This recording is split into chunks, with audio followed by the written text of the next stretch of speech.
এবার দক্ষিণ চব্বিশ পরগনার কাকদ্বীপের ছবি আপনাদের সামনে রাখবো। সেখানে একাধিক ক্যাম্পে যুব সাথীর লম্বা লাইন। কাকদ্বীপ ব্লকের অক্ষয়নগর, বাসন্তী ময়দান, হালদার চক ও মৃণালনগর এলাকায় চলছে ফর্ম বিলি। প্রতিটি ক্যাম্পে পুলিশ মোতায়েন রয়েছে।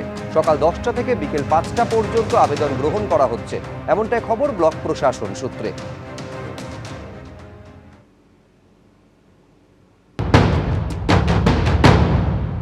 এটা এসে দিচ্ছে নিচ্ছে, এটা তো আর নিয়ে কিছু হবে না। তো এই টাকা নিয়ে আর কী হবে? 2009-এ পাস করেছিলাম বিএসসি, সেইখান থেকে পরীক্ষা দিয়ে আসছি, কিন্তু এখনও চাকরি পাইনি। বেকারত্বের যন্ত্রণা, এই জন্য দাঁড়াতে হয়েছে আমাদেরকে। MA English first class. চাকরির পরীক্ষা দেননি? দিয়েছি, দিয়ে ক্লান্ত হয়ে পড়েছি। এই 7 জন এইআরওকে সাসপেন্ড করা হয়েছে। মুখ্য সচিবকে নির্দেশ দেওয়া হয়েছে দৃষ্টান্তমূলক ব্যবস্থা নেওয়ার জন্য। এখন রাজ্য সরকার কি করে সেদিকে নজর থাকবে। কিন্তু এই 7 জন এইআরও কারা? তারা হলেন দক্ষিণ চব্বিশ পরগনার ক্যানিং পূর্ব বিধানসভা এলাকার 2 এইআরও, সত্যজিৎ দাস এবং জয়দীপ কুণ্ডু। এছাড়াও এই তালিকায় আছেন জলপাইগুড়ির ময়নাগুড়ির এইআরও ডালিয়া রায়চৌধুরী, মুর্শিদাবাদের শমশেরগঞ্জের এইআরও শেফাউর রহমান, মুর্শিদাবাদের ফরাক্কার এইআরও নীতিশ দাস, মালদার সুতির এইআরও শেখ মুর্শিদ আলম রয়েছেন। পশ্চিম মেদিনীপুরের ডেবরার এইআরও দেবাশিস বিশ্বাসও।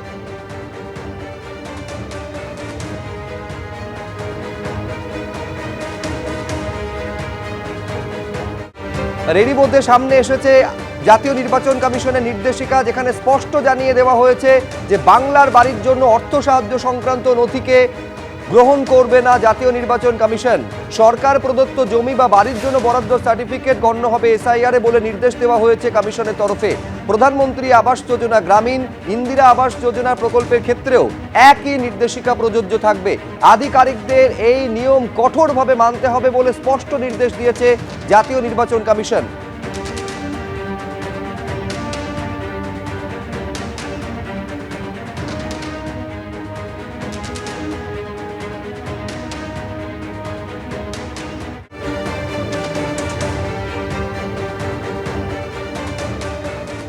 খসড়া ভোটার তালিকা প্রকাশ হয়েছে, তারপর দীর্ঘ এদিক ওদিক হোয়াটসঅ্যাপ মেসেজ, নানা রকম নিয়মের অদল বদল, এইসব করে ইলেকশন কমিশন এখন হিয়ারিং শেষ হওয়ার পরে এইসব কথা শোনাচ্ছেন।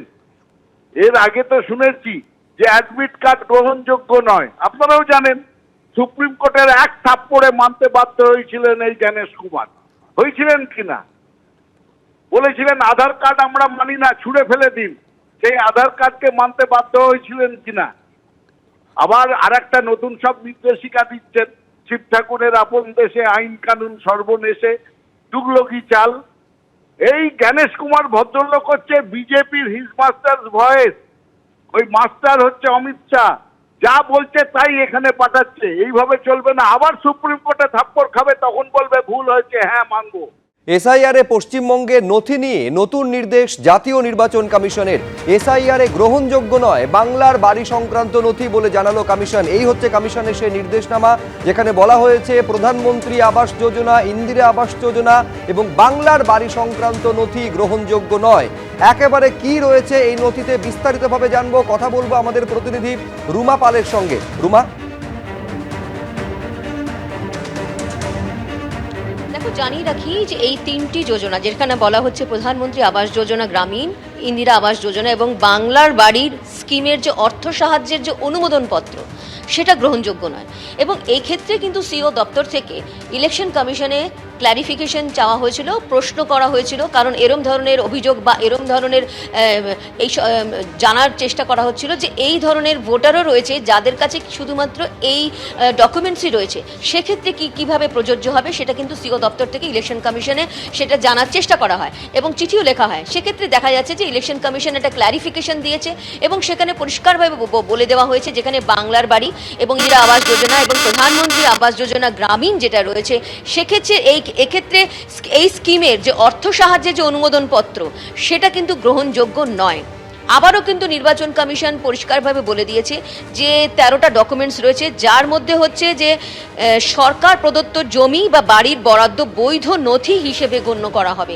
আবারও কিন্তু নির্বাচন কমিশন বলছে যে 13টা ডকুমেন্টস রয়েছে, যার মধ্যে শুধু বলা হয়েছে যে সরকার প্রদত্ত যে নথি রয়েছে সেটাই কিন্তু গ্রহণযোগ্য হবে। এক্ষেত্রে যে বাড়ি, বাংলার বাড়ি বা বিভিন্ন যে আবাস যোজনা রয়েছে, যে অনুমোদন পত্র রয়েছে, ফিনান্সিয়াল অ্যাসিস্ট্যান্ট যেখানে বলা হচ্ছে যে সাহায্যের সেই স্কিমে যে যে যে বলা যেতে পারে যে অর্থ সাহায্যের যে অনুমোদন পত্র, সেটা কিন্তু গ্রহণযোগ্য হবে না।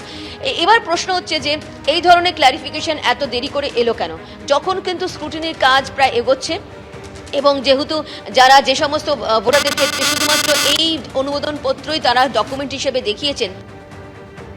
আমাদের সঙ্গে সবথেকে যোগাযোগ বড় বিচ্ছিন্ন প্রশ্ন, হয়ে গেছে, তাদের আমাদের কি প্রতিনিধি নাম- রুমা পাল আবার যোগাযোগ করতে পেরেছি। হ্যাঁ রুমা, বা এই দেখো, যেটা বলছিলাম যে এই ধরনের যে ক্ল্যারিফিকেশন এসছে সেটা কিন্তু বেশ অনেক পরে এলো, এবং তাহলে যে সমস্ত ভোটাররা শুধুমাত্র এই ধরনের ডকুমেন্টসই দিয়েছে তাহলে তাদের কি হবে? তাহলে কি তাদের নাম ভোটার তালিকা থেকে বাদ যাবে? এবং স্ক্রুটিনির সময় অবশ্যই নির্বাচন কমিশন যেটা বলছে সেটাই কিন্তু অবশ্যই সেটাই কিন্তু দেখা হবে। সেক্ষেত্রে সমস্ত যারা কর্মকর্তারা রয়েছেন, নির্বাচন যারা আধিকারিকরা রয়েছেন, সেক্ষেত্রে 13টা ডকুমেন্ট বাদে কিন্তু এই ধরনের ডকুমেন্ট কিন্তু গ্রহণযোগ্য হবে না। তাহলে যারা যারা দিয়েছেন, এবার প্রশ্ন হচ্ছে কতজন এরকম ধরনের ডকুমেন্ট দিয়েছে সেটা নির্বাচন কমিশনের তালিকা থেকে জানা যাবে। এখনো পর্যন্ত নির্বাচন কমিশন সেটা কিন্তু স্পষ্ট করেনি কতজন ভোটার এই ধরনের ডকুমেন্ট দিয়েছে, তাহলে তাদের কি হবে? তাহলে তারা কি বাদের তালিকায় থাকবে? এখন সেটাই সব থেকে বড় প্রশ্ন। বেশ, রুমা তুমি আমাদের সঙ্গে থাক। এই যে 3টি আবাস প্রকল্প, তার মধ্যে বাংলার বাড়ি রয়েছে, ইন্দিরা আবাস রয়েছে এবং প্রধানমন্ত্রী আবাস যোজনা গ্রামীণ, এই 3টি আবাস প্রকল্পের ক্ষেত্রে যে অর্থ সাহায্য সংক্রান্ত অনুমোদনপত্র বা নথি, এটাকে এসআইআর এর ডকুমেন্ট হিসেবে গ্রহণ করা হবে না বলে স্পষ্ট জানিয়ে দিল জাতীয় নির্বাচন কমিশন।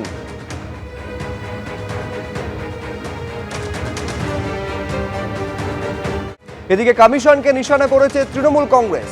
সোশ্যাল মিডিয়া পোস্টে বলা হচ্ছে অন্য রাজ্যের ক্ষেত্রে এসআইআর এক ধরনের নিয়ম আর পশ্চিমবঙ্গের ক্ষেত্রে অন্য নিয়ম। বিজেপির বি টিম হিসেবে কাজ করছে জাতীয় নির্বাচন কমিশন। জাতীয় নির্বাচন কমিশনের একটাই লক্ষ্য, নাম বাদ দেওয়া, এই বলে আক্রমণ শানিয়েছে তৃণমূল কংগ্রেস। সুপ্রিম কোর্টের নির্দেশিকা মানছে না জাতীয় নির্বাচন কমিশন বলেও আক্রমণ। ফলে বুঝতে পারছেন একেবারে জাতীয় নির্বাচন কমিশনকে বিজেপির বি টিম বলে কটাক্ষ করেছে তৃণমূল কংগ্রেস। সোশ্যাল মিডিয়া হ্যান্ডেলে পোস্ট করা হয়েছে তৃণমূলের তরফে এই কথা বলে যে অন্য রাজ্যের ক্ষেত্রে এসআইআর এ যা নিয়ম, পশ্চিমবঙ্গের ক্ষেত্রে সম্পূর্ণ অন্য নিয়মে এগোচ্ছে জাতীয় নির্বাচন কমিশন। বিজেপির বি টিম হিসেবে কাজ করছে তারা, একটাই তাদের লক্ষ্য, নাম বাদ দেওয়া। এমনকি সুপ্রিম কোর্টের নির্দেশিকা সেটাও মানার প্রয়োজন বোধ করছে না জাতীয় নির্বাচন কমিশন। এক বন্ধনীতে রেখে বিজেপি এবং জাতীয় নির্বাচন কমিশনকে আক্রমণ শানিয়েছে তৃণমূল।